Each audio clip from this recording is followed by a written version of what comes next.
morning ka, JR. Happy morning to all. Maraming fans ang nabuhayan ng pag-asa nang makita si Chris Aquino sa isang video post recently. Mukha kasing mas malusog ngayon ang Queen of All Media sa gitna ng pakikipaglaban niya sa mga sakit na autoimmune disease. Sa TikTok na ibinandera ni San Fernando, Pampanga Mayor Vilma Caluwag, mapapanood na nagkaroon ng simpleng salo-salo para sa 17th birthday celebration ni Bimbi. Magkikita rin sa video si Chris na nakangiti at ipinapakita ang suot niya nga sweater na ang nakalagay ay "You deserve to be happy."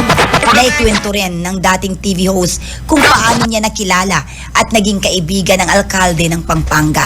Sa comment section, maraming fans ang nagpahayag ng kanilang pagkatuwa dahil ayon sa kanila ay mukhang gumagaling na si Chris. Magugunita noong April 19, naging emotional si Chris sa ibinanderang birthday message para sa kanyang bunso anak. Inamin niya na hindi siya tumigil sa kakaiyak dahil naisip niyang hindi na niya maabutan ang 18th birthday ni Bimbi dahil sa lumalala umano niyang kalusugan.